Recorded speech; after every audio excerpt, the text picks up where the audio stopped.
Blog Talk Radio. Hello, this is Jane Hoffman. We are having a guest on tonight who taught at a university in Gyeongsan, Korea for over 6 years.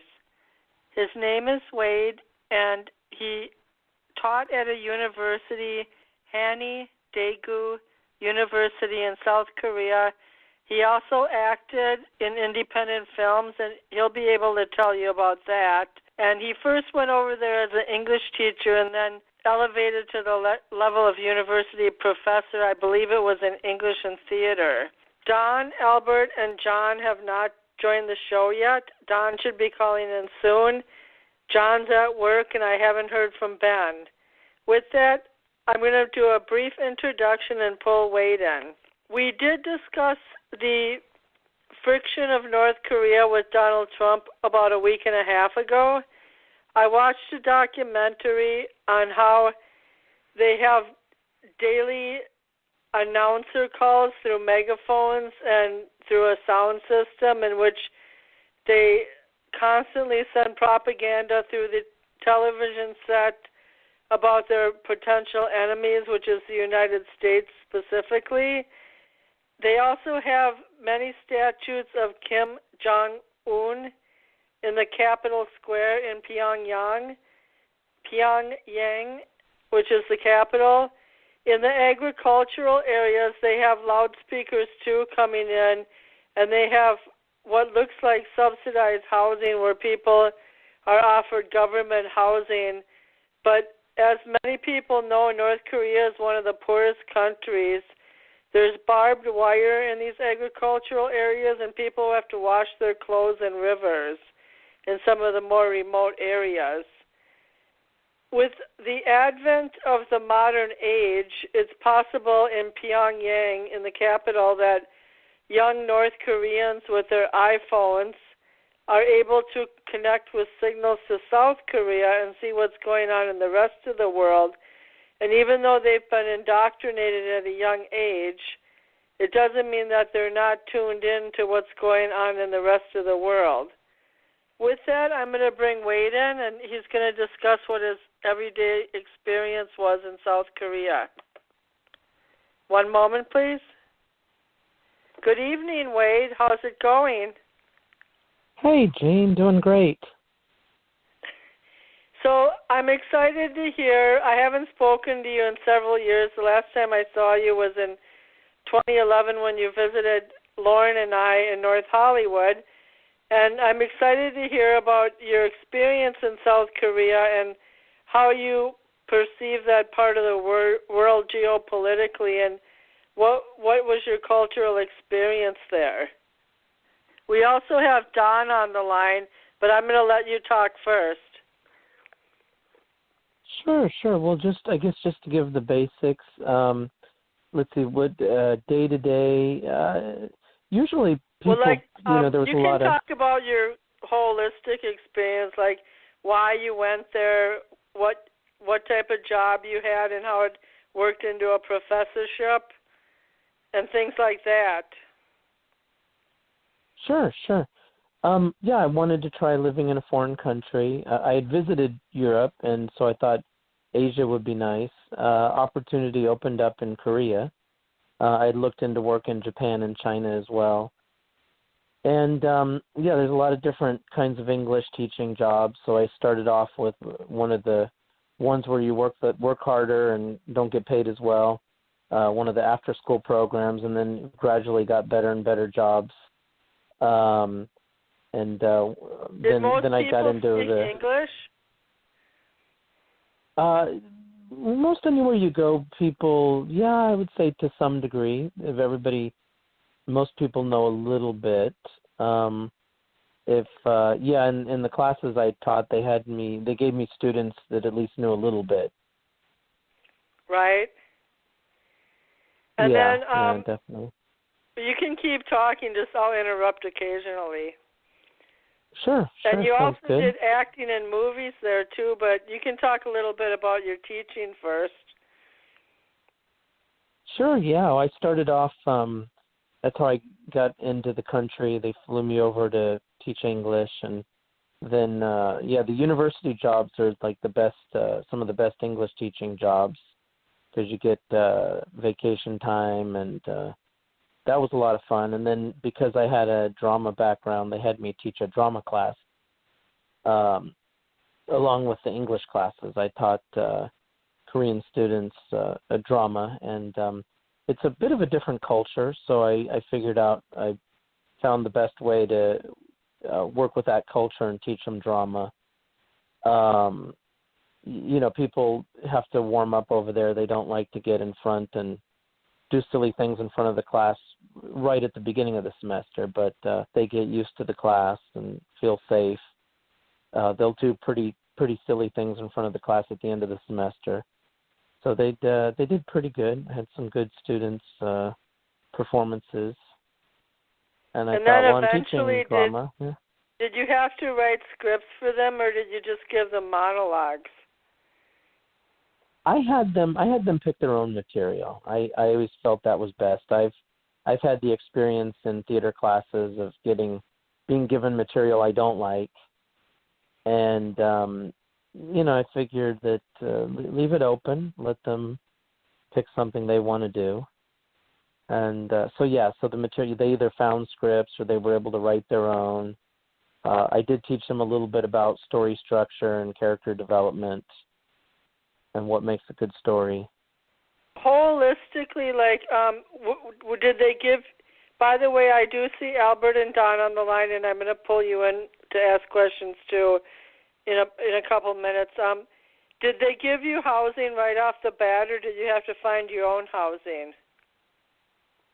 The first job I got, they provided housing, so they had it all picked out for me. They said, okay, here's where you're staying, and here's where the school is. When I did the university job, they gave a housing allowance, and I kind of liked that better. They gave us added to our paycheck money for housing, and we got to pick where to stay, and so that was nice. And was it complicated getting around? Did you live right in Seoul? Is it complicated getting around, and how long did it take you to acclimate? Getting around wasn't too bad. I lived on the outskirts, outside of Seoul, but connected to their subway system the first job I had. And my second job, I was in Seoul. And then the university job, I was way down south. In Gyeongsan? How do you say the name of the city? Gyeongsan? Gyeongsan. Okay. And that was in the southern part of the country? Yeah, about a 2-hour fast train, 4-hour slow train. If you took a car, it'd be about a 4-hour drive to get there from Seoul.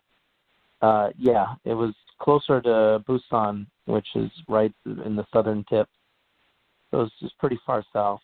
And, I'm going to ask you 2 more questions, and then I'm going to pull my host in.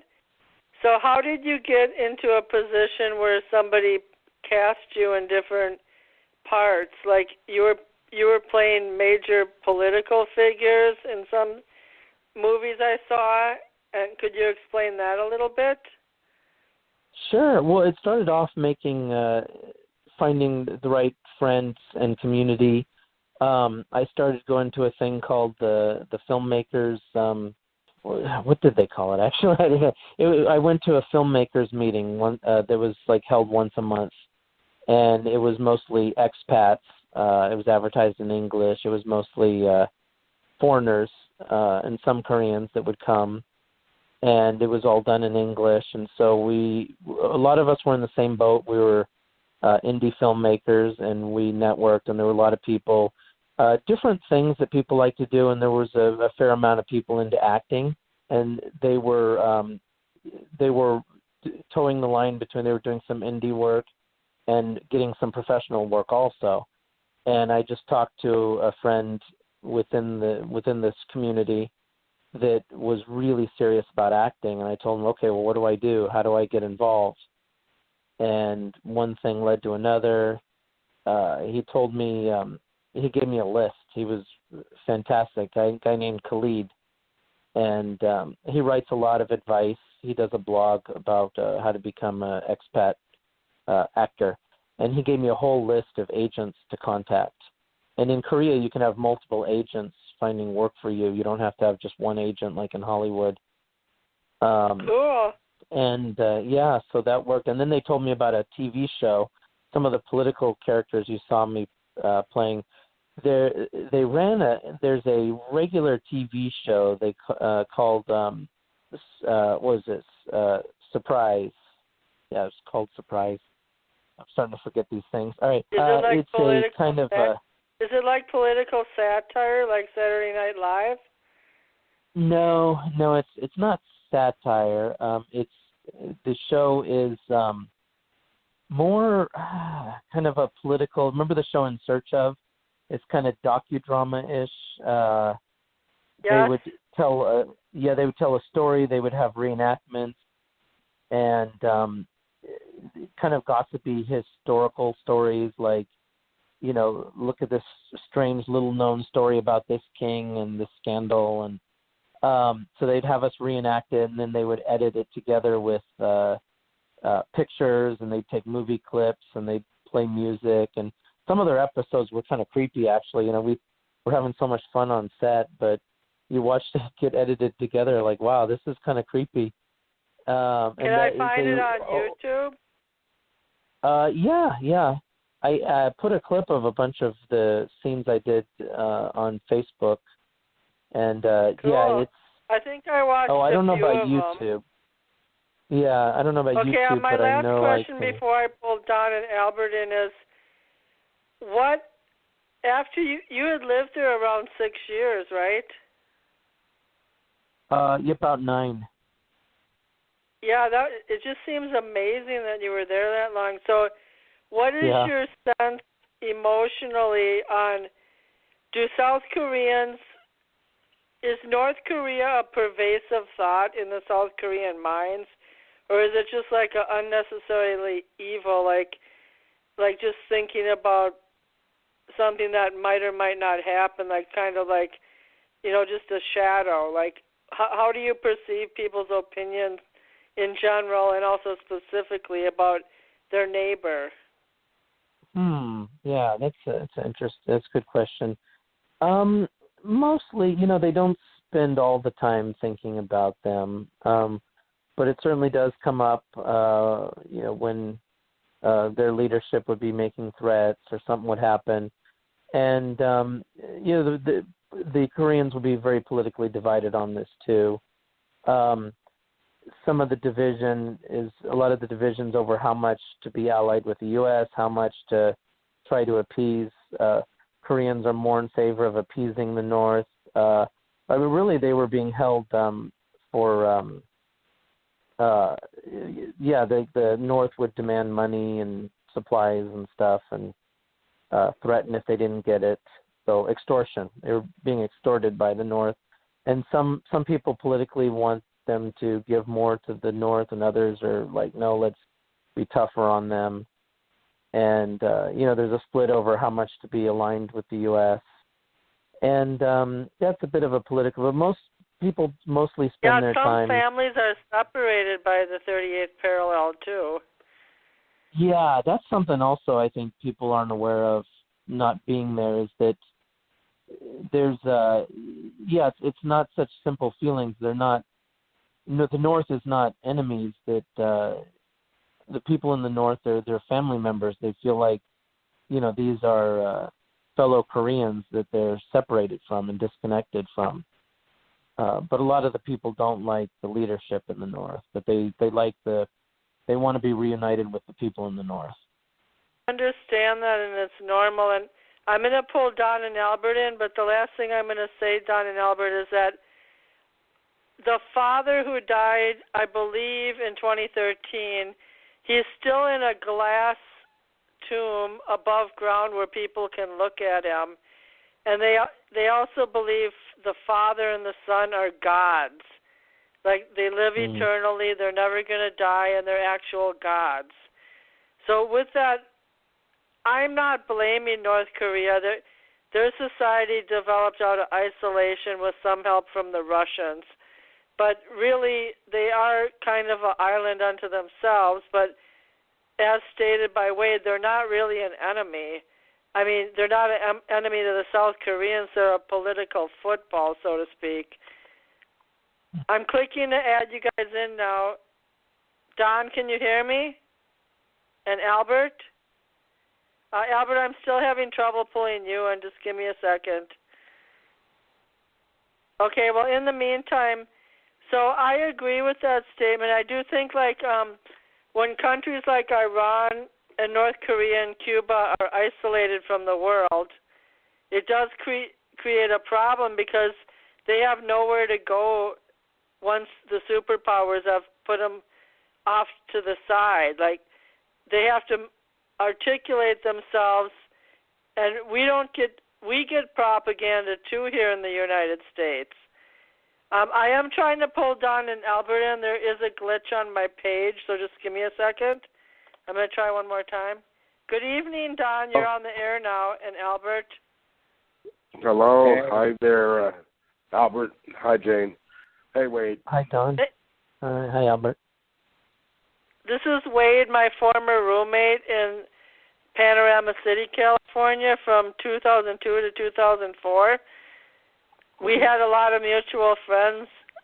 Wade was a very talented teacher who developed his own programming. You sold some of it in L.A. Anyway, did you guys have any specific questions for our guest? I did not so much the guest. Well, I do have one question, but that last statement that you made about the problem of countries being segregated or isolated on their own.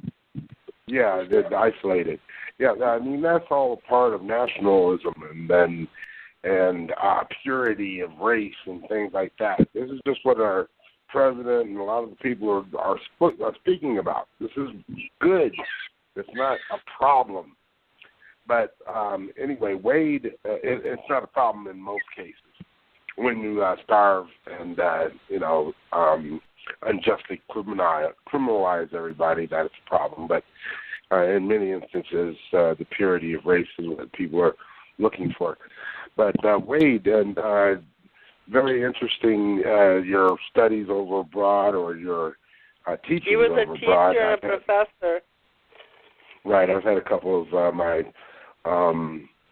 aunts were teachers abroad, primarily the Caribbean, and so I've always admired them for taking some of the English language anyway over to other countries, even though I don't always propose taking our culture and our political views and ideology.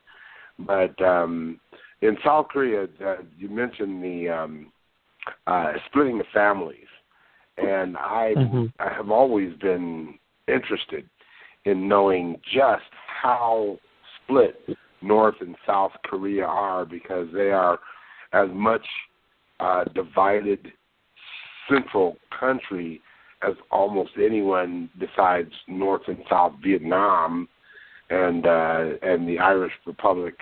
And East and West Germany.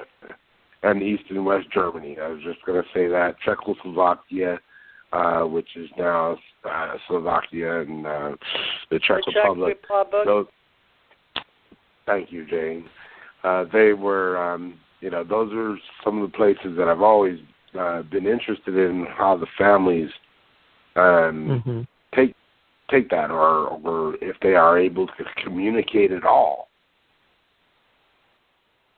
Yeah, not at all. It's the older generation that had family members split, and there's no communication, almost none.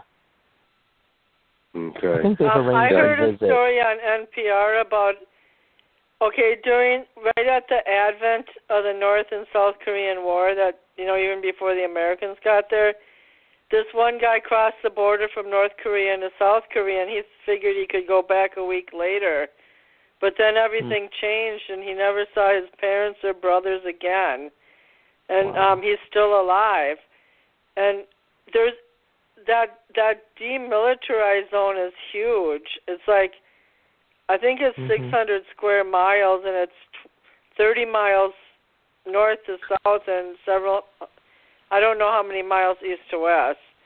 But, Don, you missed the early part of the show where the younger generation can pick up signals on their iPhones from North to South Korea. But, like as Wade was saying, most of those family separations happened in the mid-50s, and there's also controversy about who actually started the war. I watched a documentary, and they were still arguing about it. Well, Albert, how about you? You usually have a battery of interesting questions to say.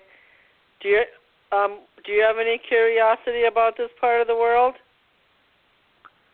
Well, I would. I mean, I just had a final, and then my graduation is this Friday at the College of the Desert, so it's gonna be very busy. But I mean, I didn't really watch the documentary you were talking about, but I do know a little bit. Like, remember when the U.S. was inside North Korea one time? When Clinton sent Madeleine Albright on a reconnaissance mission, or was it when Dennis Rodman went? Right. No, they were in there. I don't know what so long, but anyways, not really questions over there. I mean, I want to give props to Wade. You know, going into a foreign country where the language is completely different, and Seoul is just as modernized as Tokyo. I think it would take me at least 2 years to acclimate to somewhere like that, and to pick up all the cultural nuances, and hopefully find people who are open to being friends with foreigners. Like, I don't know, just me, it would seem like a tough transition.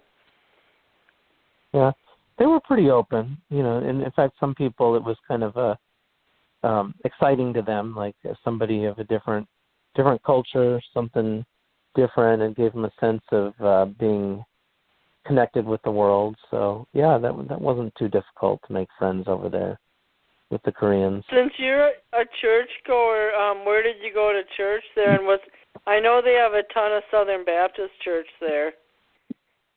There was one called Gyeongsan. It was a fairly big, nice church. Out of a lot of old gray stones that almost looked like castle walls, and they had an English service. They called it IWE, International Worship in English, and there was a guy from America named Pastor Bill, and he led it, and so it attracted some Koreans would come to the English service as well, and I wasn't ready to do service in Korean. I never got my language that good. But the group had a lot of international mix of people. It wasn't all Americans. And that was a pretty good group of people. Can you say something for us in Korean? Oh, let's see. 와정실로디예요. Where's the bathroom? 안녕하세요 is the greeting. It's like aloha in Korean. And so do the South and North Koreans speak the same language and dialect? Same language. I've heard the accent is very different. You could tell the way a North Korean. A friend of mine described to me that he knew how North Koreans would sound. So I guess this is common knowledge. So how about the leadership in South Korea? Do they have a democracy there? Is it an elected government or what? Yeah, they have a democracy. It's one of the more free countries in the world. Although, I mean, if you ask me, there aren't any countries that are free enough, in my opinion. But they're one of the more free countries. And I had a little more difficulty with the government when I was doing the acting. It was very difficult to get an acting visa. But the English teaching, that wasn't a problem. They're anxious to get English teachers, and they're pretty open to business and a lot of freedom. So how long medical does the visa treatment was last pretty there? low cost. Like 2 years? Do you have to renew it every 2 years if you're working? My university visa was every 2 years. And my acting visa was like every 3 So months, like when you taught 3 months. English classes, did you have to know literature in Korean, or did you teach them classics like Ernest Hemingway? Or did you just teach them fundamentals of English? Usually the programs, they would just want us to just teach in English and not use any Korean. Sometimes they would have also have a Korean teacher, and they would split the students' time. And our role was to get them just exposed to the English, and we'd go through some book. They would have these scripted conversations where students would fill in the blanks, and a lot of comic book illustrations and stuff. So we'd always So go it was through the mainly reading a material. language class then. Yeah. So conversation. I'm going to shift gears a little bit because you guys, now we're going to just loosen up the conversation. Wade, when he moved back about 2 years ago, he moved back near his family. Was it Phoenix or Scottsdale? I can't remember. But Phoenix. Now he's a flight attendant in Chicago, and that's a very diverse city. But I wanted to bring up something I saw on the internet this week. It was a lawyer named Aaron Schlossberg, I think it was, in New York. He was inside of a restaurant in downtown Manhattan, and he was complaining to the restaurant manager that all the restaurant help spoke in Spanish and not in English. Now, can you believe this crap? I mean, here they are in one of the most diverse cities in the U.S., and he was complaining that the help was talking in Spanish. And then he went on to say that I'm the one who pays for their welfare and all this other crap. Wow. The only reason I'm bringing this up is because of some people's compass for diversity is so limited. Anyways, he was a pretty high-profile lawyer, and he ended up getting kicked out of his lawyer space in New York City because this video went viral. And I will get the correct pronunciation of his name. It was Aaron Schlossberg, I think it was. Did you happen to see that, Albert or Don, this week on regular? Because they had some coverage on MSNBC today. Yeah, I saw it 2 days ago. And he's just a jerk. He's another white asshole.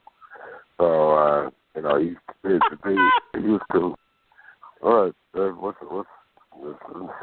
truth? The guy, he made some disparaging remarks about the Spanish Spanish workers speaking Spanish, and that was what I think it was over the counter. That was the problem. It was that they spoke. I don't know if they just said British, British DS or something, but he flipped the. I just think it's kind of like, the funny thing is I had some Facebook friends comment like where is this anger coming from? Like, you can't manage society. Like, when I was on a bus in LA, I might have heard Mandarin, Filipino, like Tagalog, or whatever it's called, or I might have heard a Middle Eastern person speaking. Like, one of my friends was from Bangladesh. Like, who the hell cares what type of language you're speaking, as long as they get your order right? Like, if you're at McDonald's and you order 2 burritos and get 2 McChickens, that's one thing, but it really has no impact on him. And I mean, in South Korea they'll speak English to us. Yeah. And anybody knows who lived in LA, like all 4 of us, except for Albert on the outskirts, that 90% of the restaurant help in LA is pretty much Latino or Pacific Rim or something else. Yeah. So it just doesn't. Did you see the in Missouri? There is I think he's a politician, and he went on a rant. I think tweeting about the fact that there was a white contractor who was working on a Mexican restaurant, and he went crazy because the white people. Well, what race was he? He was white. He was a white politician. I know, but they're all white. Yeah, who owned the Mexican restaurant? A Mexican family, a Spanish family. And they chose to hire the white guy. That's their choice, right? I mean, it's a builder's a builder. And not in this case, just like the lawyer, it's not that cut and dry. I understand it because you can't imagine how I feel looking at these white people on the street begging. It's the weirdest feeling because there's no way in hell that I could conceivably 10 years ago give them any money. That would have been amazing. Well, now let me give Wade a little background. Don is a co-chair of the NAACP. His wife is president. But and I don't like bringing up race every week on our show either. But some people see nowadays with video cameras on your phone, like you can catch somebody in a bad moment. For example, somebody was tape recording people at the royal wedding making comments that Meghan Markle is part black, and how is that going to, fit in with the royal family? So you can pick up this type of sound bites anywhere. But the only reason I brought up Schlossberg is because of the tone in his voice and his attitude. Yeah. Yes, Albert, sorry I interrupted. Well, you saw the lady who called on the black people at the park, and she was fake crying and pleading with the police to do something. The people are just outrageous. I did see that video clip on MSNBC. So, Wade, what's been your experience in Chicago so far, and what part of Chicago do you live in? My first husband and I lived in Waukegan for a while, about 30 miles north of the center of the city. I've been staying around like the Jefferson Park area, not far from the airport. People have been pretty nice. Actually, most everywhere I've been, people are nicer than when I was in California. But I met some great people in California too. But so far, people have been pretty good here. And Midwesterners are friendlier in general, but I might want to add Don's from Milwaukee, but Chicago is the murder capital of the U.S. I've heard. I haven't seen any people that seem murderous, but I guess you never know. But people have been friendly. People have just started a conversation with me. It was, but by the way, we have a guest caller from the 314. Don, it might have been the same guy. What was that, Don? In Chicago. Murder's down 14% in Chicago. Yeah, we haven't heard a lot this year. There were some high-profile cases. I think it was last year or late 2016 with Laquan McDonald and some other Chicago ones. But let's take this caller from St. Louis. I think he is the same guy who called last week, if I'm not mistaken. We'll see. This is Jane with Political Gravity. May I have your name, please? What was the conversation last week if I called? I don't remember. We did a show on North Korea, but... Well, it wasn't me. I think you have called before, though. Yeah, I probably may have. I swear you have. But on this issue, don't worry about it. Don't worry about it, Jane. It doesn't really matter. Tonight's topic is we're kind of getting into the looser part of the conversation. The first 25 minutes I interviewed my friend who lived in Seoul, Korea 9 years and taught in the southern part of the country too at Daegu University and was also and he was an actor on a TV show. Well, as far as career is concerned, I hope the the two groups come to the realizations that they're cousins and shouldn't be fighting each other. Well, I think they kind of have to avoid the rhetoric around the world. You know, we're strong allies with South Korea, the Americans. Well, yeah, I understand that. And I think that the coming together of those two careers would help spur on the inevitable, and that is the Asian Union between Asian countries, the Koreas, Japan, China, so on and so on. And it will happen. Don, I'm going to mute you because I can hear the kids pretty loud in the background. Unless you can change rooms. Oh, sorry. I think the episode you called on, we were talking about neo-fascism and this group named Turning Point on a college university. But did you ever call in one time during the Trump? How about the Trump rallies?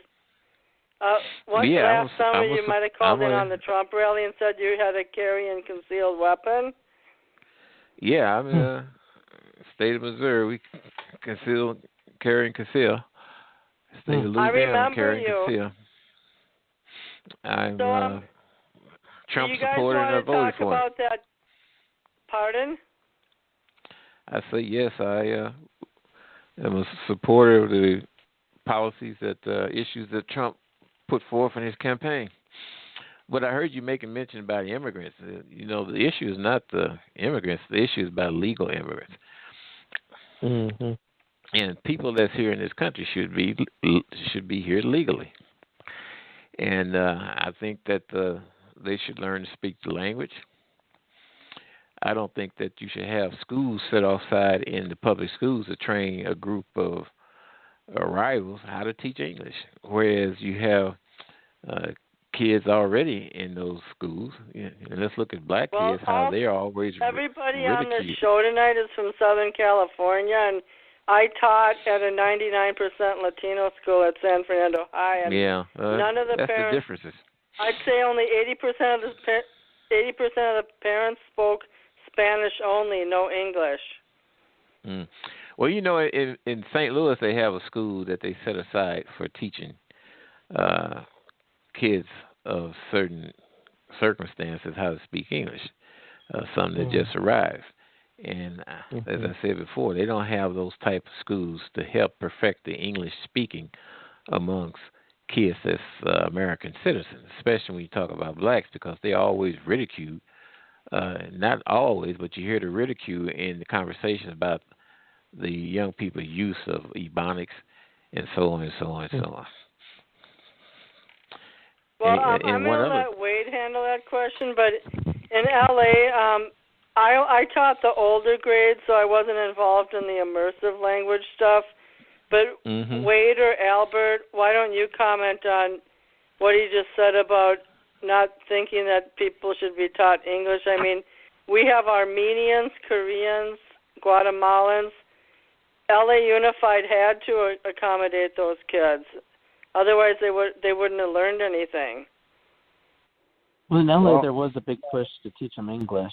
That's something they were working hard on with the kids in the schools. I don't know what they could do about the grown-ups. Sorry.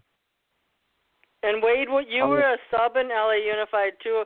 I thought maybe did you teach very much in elementary, or did you mainly have middle school and high school? Mostly all elementary in LA. I did elementary.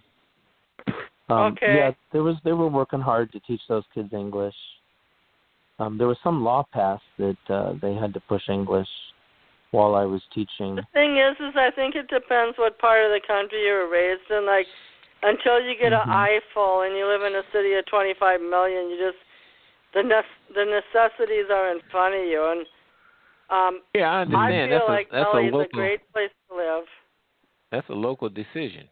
I don't think the federal government should mandate on school district. If a local school district wanted to teach that, that's fine. I don't like the idea that immigrants, illegal immigrants, you have refugees, asylum seekers come to the United States, and when they attend college, they are afforded in-state tuition, which is half of that. If my child coming from Missouri going to Texas has to pay double, and they are U.S. citizens. That's totally wrong. Yeah, I don't understand that. Mm-hmm. Well, some states have reciprocity, like Minnesota and Wisconsin. So if you're going to send your kid clear across the country, you have to be, unless they establish residency, it's going to be more expensive.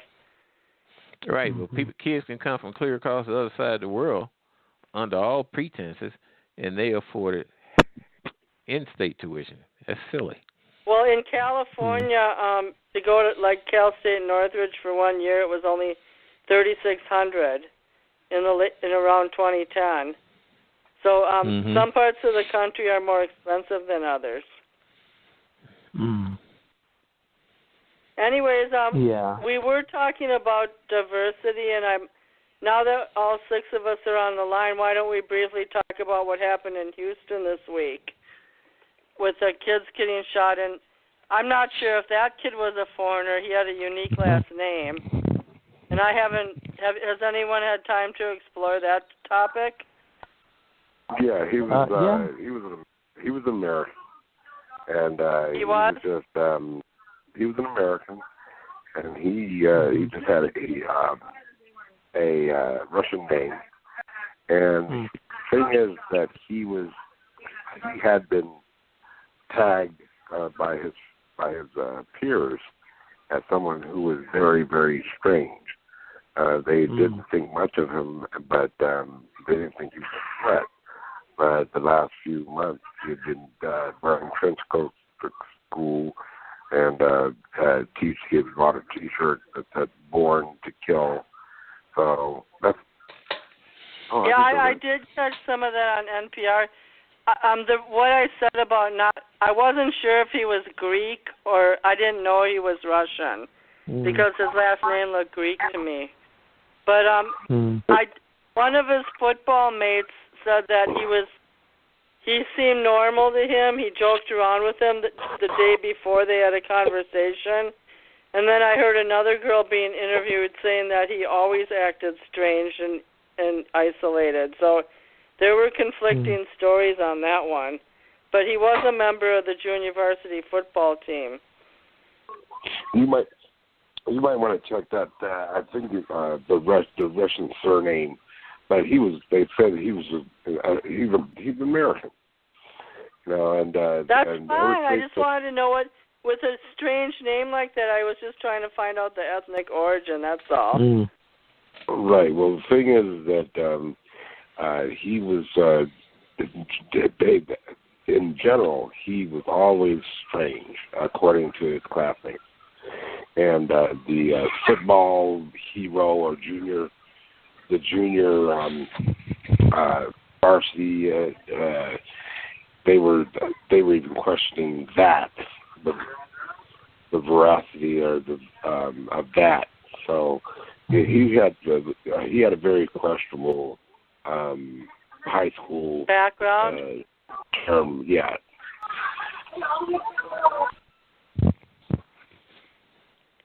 Yeah, that's a tough one. I think somebody hung up. Wait, no, they didn't. Jane, Wade, Albert, Don. Albert.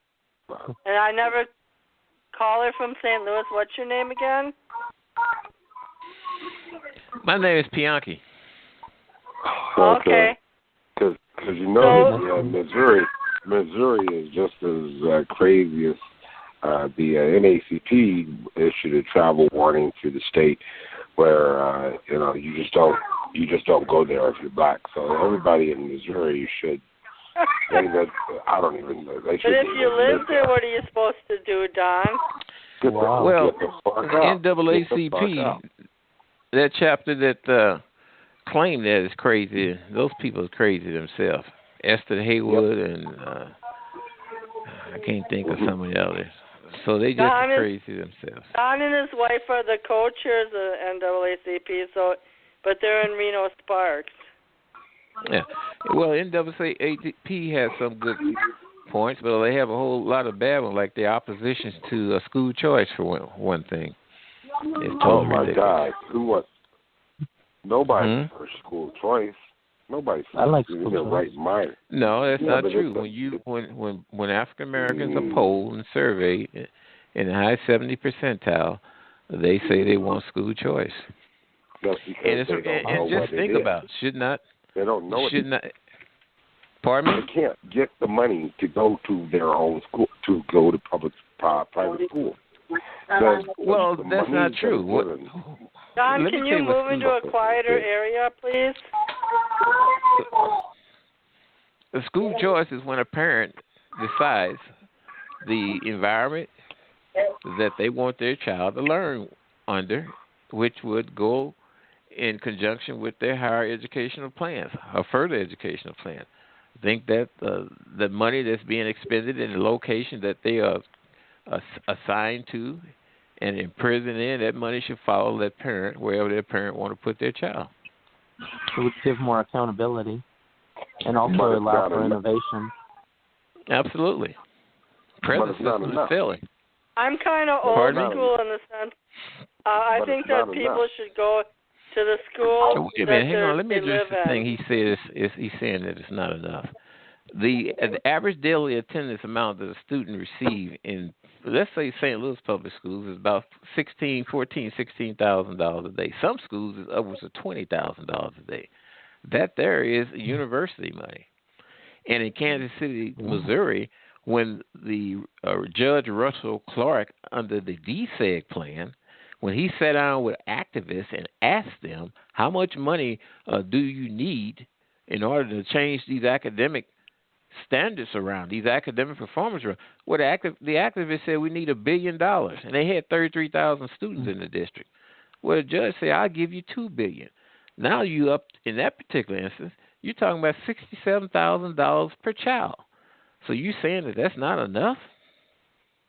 There's a lot of wasted money. Yeah, but here you go again. Here we go again with the fact that it's enough. There's zero money is enough. The thing is that people don't apply it properly. You know, and this is the waste, and the graft. What people don't apply it properly? The school districts. Well, that's why the parents, the money would follow the parent, just like it does in charter schools. When a parent take their child out of a traditional setting and decide to go to a charter school, which is a public school, only about a third, maybe 2/3 of the money that they will receive in that traditional setting follows them to the charter school. So that leaves the district, that leaves that building with 1/3 with no child to contend with. Well, no, we shouldn't be sending charter schools are worse than public schools, though. That's not true. Okay, let me hear. I mean, how could you say that?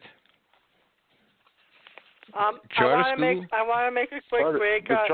Wade, you can choose to stay on the air if you want, since you're the featured guest. Well, but our conversation's pretty. Go ahead. No, Wade would give us a great clarification of if he's in the American public school education, but the charter schools, their test results are worse than public school, and they're failing. They're going bankrupt. And what I'm talking about in terms of ESAs, that they don't provide. They provide a starter money, but none of the kids can get into. The minority kids can get into the higher private schools or more efficient charter schools. They can't do it. They haven't been able to do it in any place. Well, there are a couple of schools that are above the norm, but in general, the charter schools are horrible around the country. Well, wait, listen. In Michigan, you have West Michigan Aviation. Okay, Don. In Michigan, you have West Michigan Aviation Academy Charter School. In St. Louis, you have the St. Louis Construction Training School. You have in the Lakeland region in Florida, you have the Aerospace Charter School. You have a Maritime Academy in Philadelphia. You have baseball in a Delta Charter School. Hang on, Don. Hang on. Exceptions. And also you have a charter school for applied tech and basketball in New York. This is where parents want to send their children. They can't. You have schools there for drones. You have a school in Texas around aviation that American Airlines basically built specifically for African American students. You have a maritime charter school in West Palm Beach. West Palm Beach is majority black. Don, don't talk over him. 85%. I know you probably not used to debating someone who have the facts together, Don, but you can't say the thing is if kids are interested in studying and if they have a specific area interest, they're going to succeed whether they're in public school or charter school. Absolutely. That's what the parents want. Mm-hmm. It's not this thing which is based on these teachers union, NEA and the AFT, which is strong supporters and contributors to the NAACP. It's what a parent wants to send their child, and they should have to. They should have the ability to do so. And you can't say that it's based on black and white. Why is it that Nigerian kids that come to the United States, and even the first and second generation, is blowing everybody out of the waters? Why is that, Don? They just as black as Wesley Snipes. They have a good work ethic. Well, right, and I'm not saying that charter schools are black or white. I'm saying that charter schools in general are terrible. 80% are failing. You mentioned the 20% that are success. But they've got a bunch of charter schools all over the country that are just horrible and are closing all the time. Well, that's what they should do. They should close. Yeah. Public schools should close, just like the ones in Chicago and St. Louis. I think it's specific to areas because we have two charter schools in the Duluth area that there's a waiting list, and the teacher-student ratio is smaller.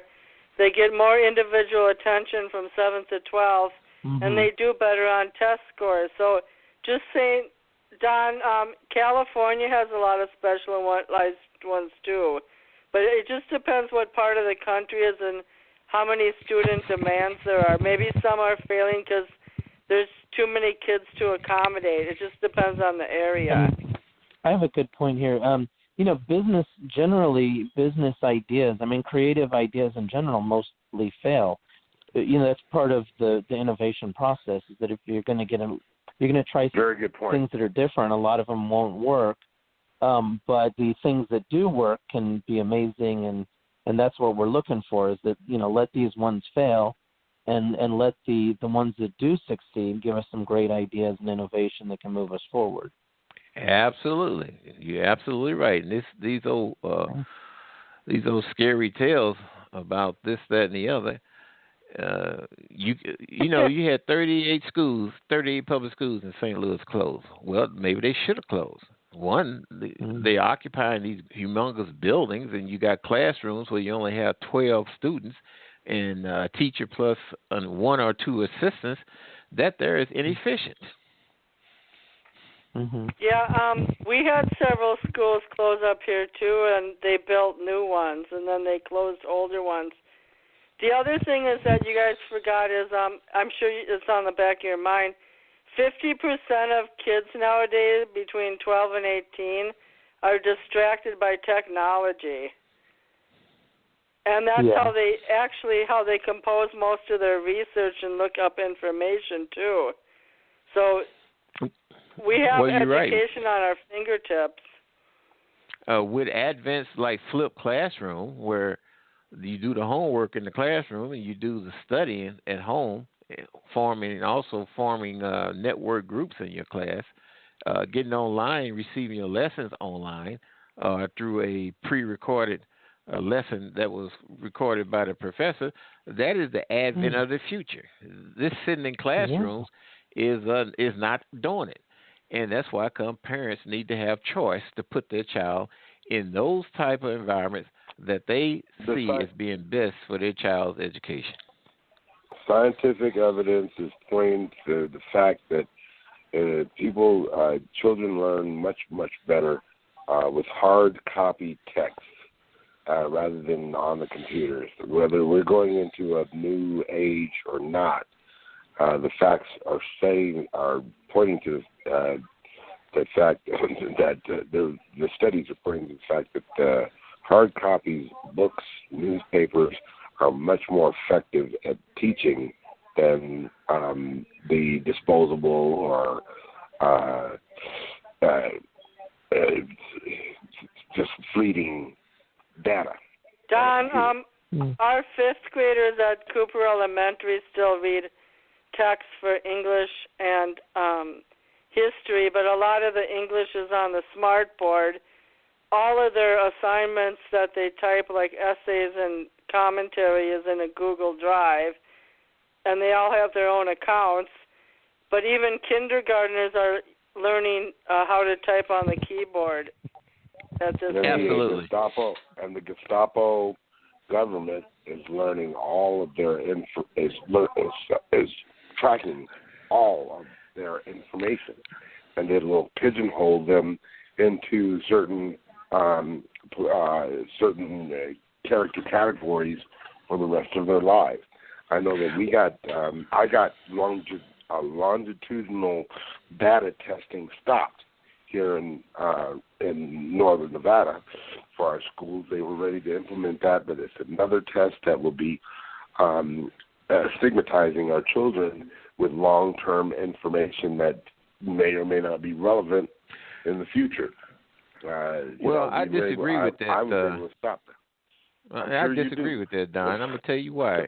Because if we start utilizing blockchain technology, similar way that you see cryptocurrencies are being traded and manipulated around the world, the same way that people can take their cryptocurrency and store it on a hard wallet that they can keep in their pocket, that blockchain technology can be and is being used in a situation that you're talking about. Each child can have their own personal storage where nobody can get into it. So that's just a bunch of more scary stuff. I'm interested in what the studies were that said that print media was more effective. Because I don't know the statistics. I'd be curious. I can think of a lot of advantages to computers where, they're interactive, they can give immediate responses, they can save children having to carry around big books. But I would look into those studies if you have links or anything. Know where to find the research. They're available. I'm not sure. I don't have my data in front of me, but I believe Quinnipiac had one, and I think Columbia or Cornell had some studies about the fact that people retain information from actual hard copy than they do with data. So, let me ask you something. For me, it's true too. I'd rather have hard copy, and it's not just being old school. It's just being, it's having that available, the comfort of having it available to me at any time without having a problem sign in and log in and remembering everything. So that's just me. But Don, why don't you tell him what Don's a lobbyist against Common Core? Absolutely. He's a lobbyist in Nevada. Okay. Absolutely. Well, I don't think the government should be dictating. We have school districts here in the St. Louis area that don't receive any federal money. Public schools. Federal government don't tell them jack what to do. Yes. St. Louis is a horrible place to be. But no, St. Louis is not. St. Louis is not a horrible place. You have people that's moving here all the time.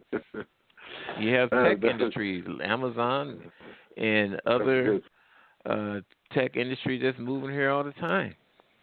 There's only one city that I've been. I do a lot of traveling, and there's only one city that I've seen lately that is anywhere it's worse than that, and that's the Baltimore, Washington D.C.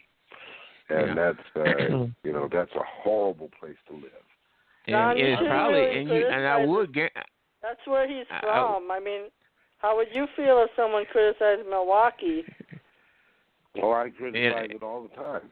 Milwaukee has been known as the most segregated city in America, and I criticize it all the time. It just happens to be where I was born. We've done specific shows on it, actually.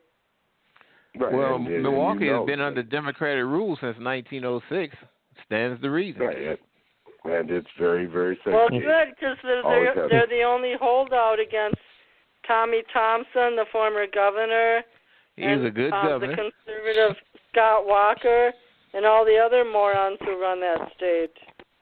Well, I like Tommy Thompson, especially on educational issues. Yeah, well, you know what? Father Groppe was the hero of Milwaukee, and Don and I both know a lot about that city. I stand by the Democrats. Yeah, well, the thing is that unions are, they're not. I'm a union person, but I can't stand the fact that they're oligarchical, if you will. They're run by a machine. Donald Trump is one of them, and they are onerous to minorities. They're not there to help minorities. They're there to make their own money. And Milwaukee's a very union town. And I saw some things that I did not like, but for the most part, Milwaukee in the old days when I was growing up was fantastic. Except for the segregation, they had some of the best, if not the best, park system in America. They had one of the best, if not the best, public school system in America.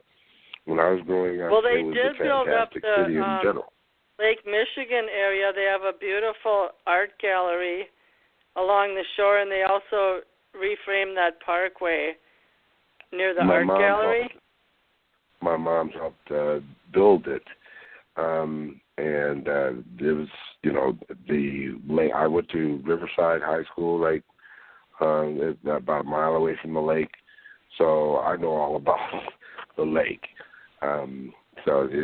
This is just something that has come to pass in the last 25 years, where they. When you say segregation, what are you talking about?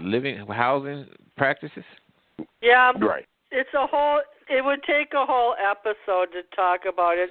It was a viaduct in Milwaukee, which a white priest, Father Groppe, marched across, and the Polish people spit on the blacks. It went on for years, and finally there was justice, and it took like 10 years to get there. By the way, here in the St. Louis area, during the protests in Ferguson, Don, you have a black section of North County. Yeah, you had a black section in North County, just a mile east and about 3 miles west, where those blacks put up a line and told those black protesters, "You ain't coming in our area." Mm-hmm. Well, that's kind of. We've had at least 4 episodes on Ferguson. We've had 391 archives. Yeah, well, the thing is about Ferguson is that, and it's problematic around the country, is that that's how the town ran. The fees and the fines on the back of the black taxpayers or the black citizens. Some of them weren't even taxpayers. That's how they ran their city.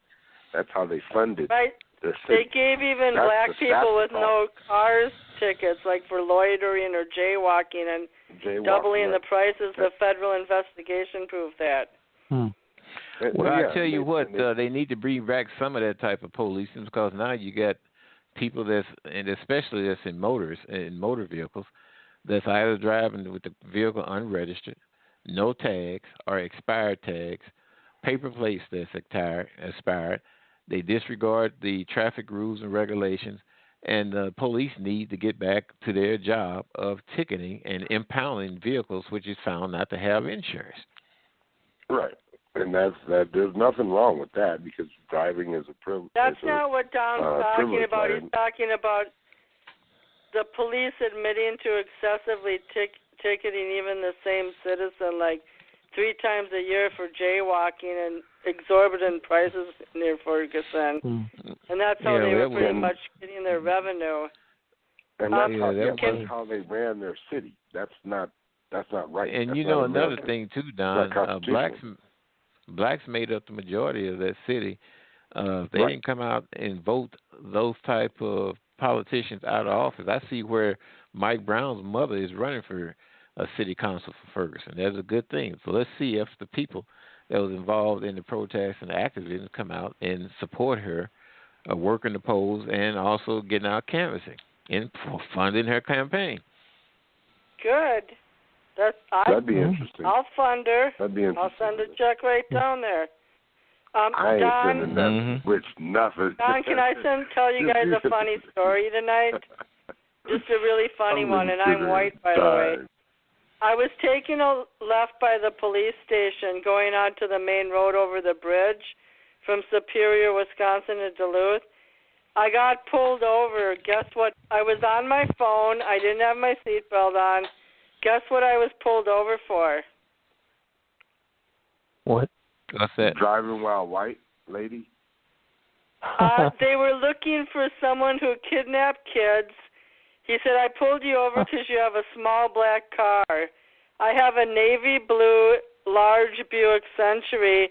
The dumbass cop was colorblind, nor could he eyeball my car and see it was a full-size vehicle, not a small black one.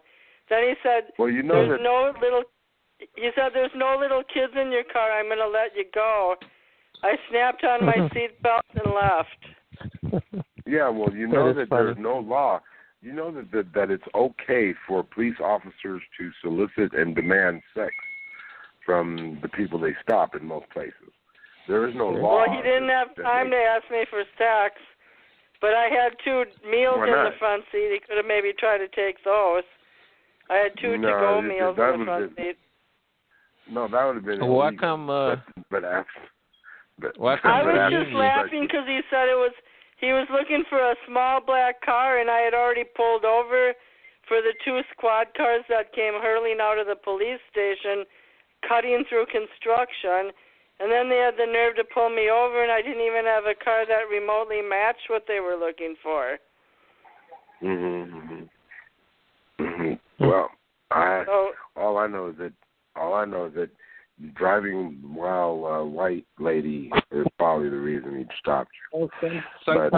No, they were in a hurry to find the kidnapper.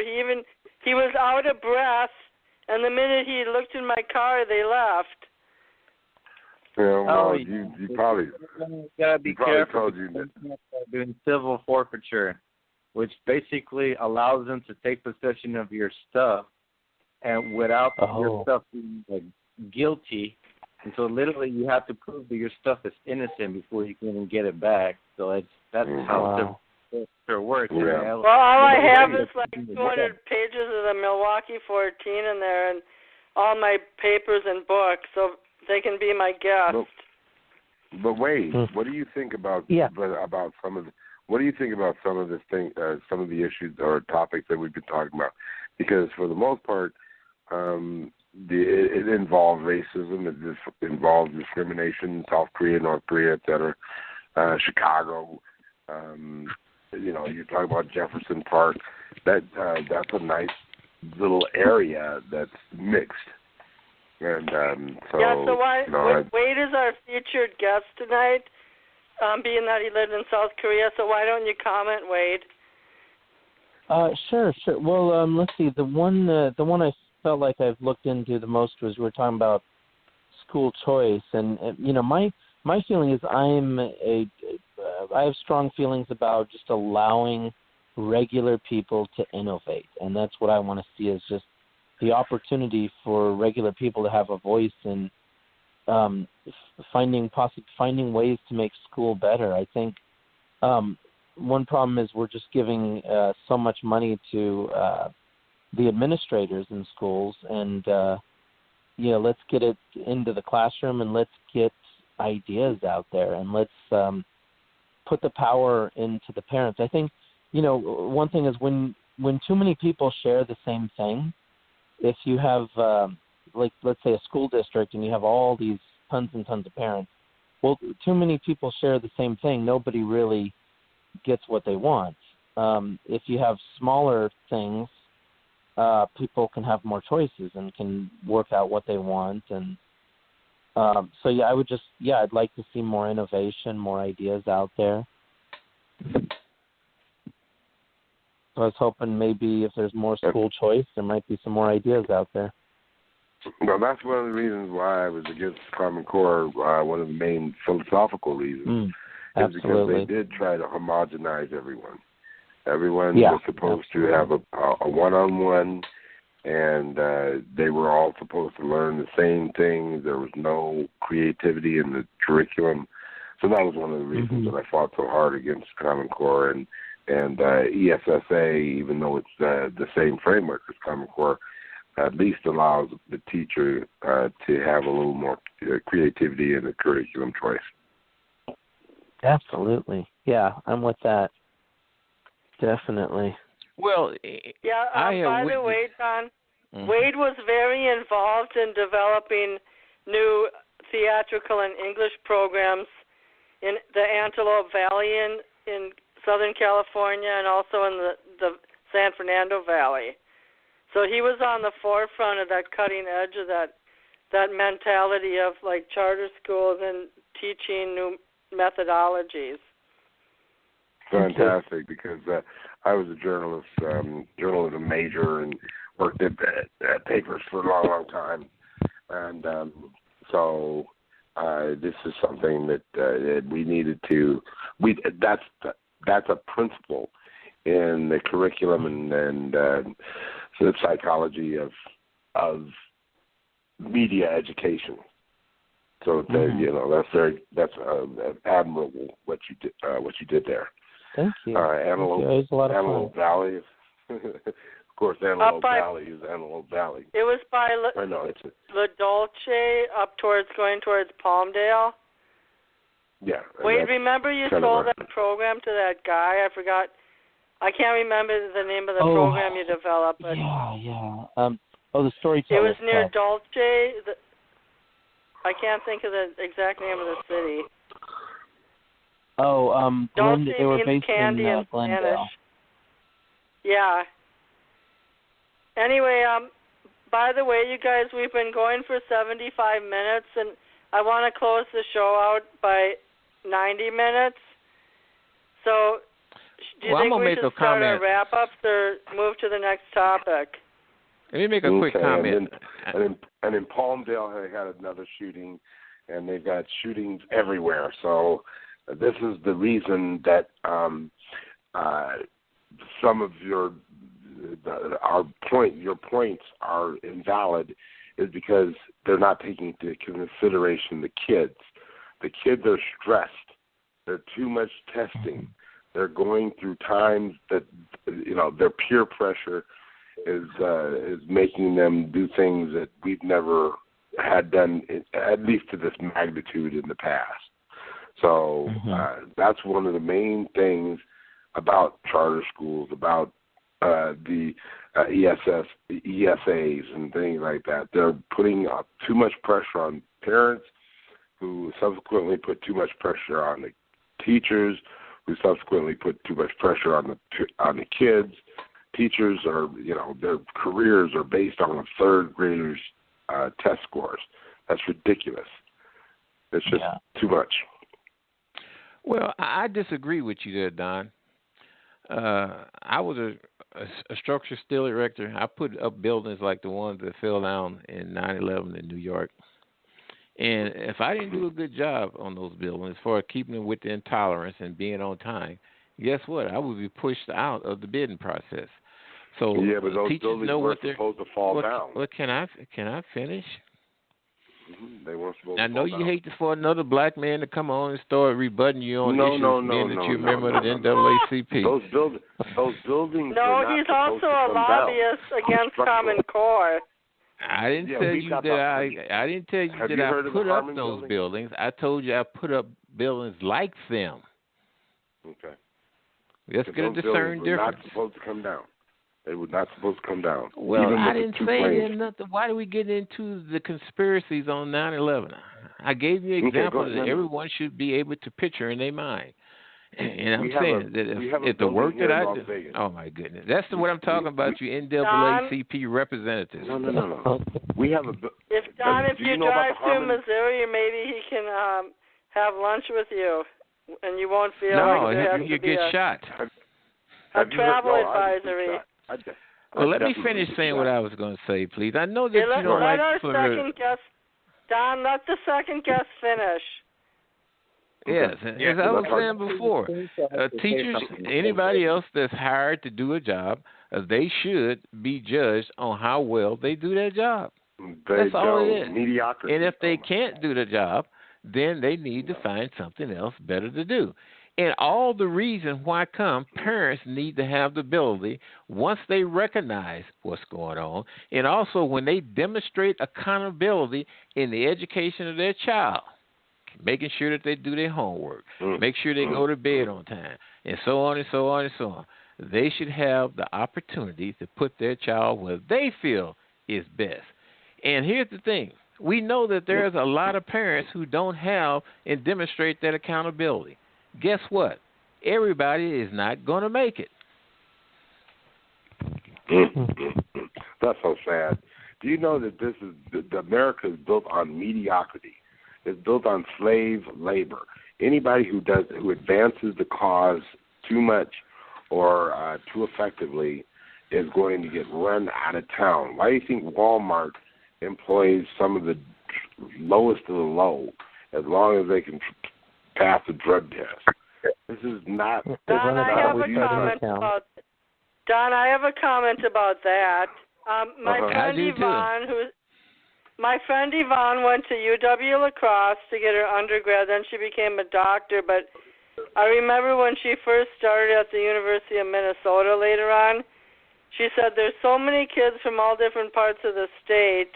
You would expect more from a top-notch university, but it was the lowest common denominator of teaching methods and how they ran their courses, just to shuttle people through to the sophomore year.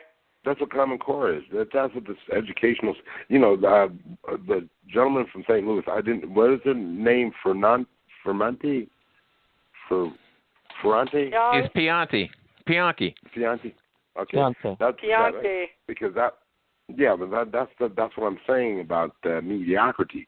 This, Common Core was based on mediocrity. It said that 2/3 of the students would automatically fail, and that would be a large part of the minorities. This is about mediocrity. I know because I've lost so many jobs from being superior, and I'm telling my bosses that, and they look at me like, you're not superior to me, and I'm like, I'm so far superior to you, you couldn't even shine my shoes. And then I get fired, and I'm like, why? Because I'm making you plenty of money, and it's a power thing. I've told you many times that it's the whites. They have this doggone theorem or saying that if I can't have it, nobody else can, and that is. Don, it's also the management let me reply to business. Let me reply to that. You have to be humble. If you're underneath somebody, you have to be humble. Fuck that. Even if you're smart, you don't have to. Let me reply to what Don said. Don, it's like this when it comes to curriculum. Most state constitution, most state statutes allow a school district curriculum to be whatever the local concern wants it to be. That is the school board, which is elected, the stakeholders, and the parents. Just so long as that it meets state minimum standards when it comes down for the kids knowing how to do multiplication, subtraction, addition, reading and writing, so on, so on, so on. That was before 2009. If a school district wants to adopt Common Core, that's their business. No. If they don't, it's their business. The federal government should not have any say-so in what a school district use, other than the fact that school districts that participate in Title I and other entitlements based on the Civil Rights Act, then the federal government say, okay, if you get this carrot, you got to do this, and then you got to do that. That's totally wrong. I know. I agree with you, and that's why I. You guys give. We only have like 15 minutes left. Could you give time for Albert and Wade to talk too? Yeah. Well, I just want to say one other thing about. I think that street drugs should be legalized. Legalized street drugs provide dispensaries where addicts, because addicts are sick, where addicts can come get the drug of their choice. It would be in the proper quantity. It would be the proper quality, so it would be safe. They can be monitored, and then they also can sign up for treatment. The amount of money that's lucrative in this business. And do they have to pay for the drug, or is it yes, free? They have to pay. They're paying for it anyway. It probably would be cheaper. But the thing is that the amount of money. We did a show Wednesday night on two people in Duluth who were arrested for using synthetic marijuana, which is a very dangerous but what I'm saying drug. is this. For something that started out as $2.20 a kilo in Peru, by the time it reaches the streets of Chicago, it's selling for $90,000 a kilo. There's a lot of room in there for all sorts of adventurous ideas, taxation, and the providing of services with that type of profit. I'd like to change the conversation. Yeah. I'd like to change the conversation and something that, nobody ever talks about. And there's something very interesting. And I'd like to, just play this short audio. It's only like 2 minutes. It's only like 2 minutes, so, I want you guys to listen to it and tell me what you think. Go ahead, Albert. All right. When automakers have unsold cars, they often ship them to locations where the automobiles sit until they fall apart. An article in Zero Hedge claims that the lots are vast graveyards for unsold cars, but other observers are challenging the charges. One of these massive parking lots for unsold cars is in Sheerness in North Kent, England. There are hundreds of similar lots around the world, including more than 57,000 rotting cars in one location in Baltimore. The report claims that sales of new cars has been declining over the last few years, leaving millions of cars without an owner. They sit in giant lots, unused and unmaintained. As manufacturers produce more cars, the companies buy more land around the auto graveyards to contain the vehicles. Zero Hedge stated that, quote, the car industry would never sell these cars at massive reductions in their prices to get rid of them. No, they still want every buck. If they replaced these cars for a couple thousand, they would sell them. However, nobody would then buy any expensive cars, and then they would end up being unsold. Many of these giant lots are visible on Google Maps, including a former test track in Sunderland, England. That track was recently closed due to the enormous number of unsold cars covering the grounds. And the latest map views show the automobile disappeared, according to Zero Hedge. Matt Hardigree, writing for Jalopnik, states that many of the pictures shown by Zero Hedge are old. He said, go back to the Getty or AFP or AP sources for these photos, and you'll see that by and large they're photos from the middle of the post-recession carpocalypse when the car market collapsed in Europe and in the United States. So basically, brand new cars that haven't been sold get stockpiled, and the companies, as the years, go on, for some reason there's been less people buying cars, so they've been just storing it. And instead of lowering the price to sell it, they refuse to lower the price and just let it, stockpile. Basically, the big industry companies like Ford, GMC, and Chrysler, and others, are basically being greedy and don't want to, even lower the prices. These are brand new cars. Brand new cars that are sitting, literally rusting, and they can be sold at a lower price, but they won't. So, what do you think about that? What a waste, but what do you do? I mean, I wouldn't want anything mandated with them to force the price down. I wonder if there's regulations that keep the price up. That could definitely be dealt with. It's a shame, that it seems like it'd be nice if we could get those cars out to people. Exactly. Lots of brand new cars, and the companies are just too greedy to even lower down the price for a couple of dollars, and they rather let them sit and collect dust. It's just ridiculous. What about Fusion? Have you seen Fusion? The food that they throw away, if it's in the wrong packaging or if it's in the wrong place, it goes into just waste dumps. Well, I know with food they have price requirements that get in the way. And I think the way the capitalist society has been set right here in America is basically a waste. I mean, we build a lot of stuff like computers and TVs so they can break, and then it just goes, and some of the stuff can't even be recycled. You know what I mean? It's just a lot of waste. And what's really caught my eye was this. And Don, what do you think about this story that I just played for you? Well, what do you think about these new cars? They're just the companies are just letting them sit. Brand new cars, by the way. And Don, I don't think Don's there anymore. Well, anyway. What about the other guests? Yeah, no. Have you seen San Pedro, and have you seen Long Beach? Down there, they've got and down in got Compton, North Long Beach. Those places, they've got entire cities filled with cars, ready to dump. In California, you can buy the lowest price for a car you can anywhere in the country because they're just sitting in these large, pretty much graveyards. And then, we've got a huge problem with that. Like you said, Baltimore and over there on the East Coast, they've got a couple of graveyards that are, I'm talking about miles long, tens of hundreds. I would want to know more. It doesn't make sense. Like, what's going on? Because no, that's why how does that help them? That's why you have to look at your food. That's why you have to look at your food. The military made so much excess poison that they have to put it somewhere. So they put it in your food. They put it in your drugs. They put it in everything so that in small amounts so that they can get rid of it.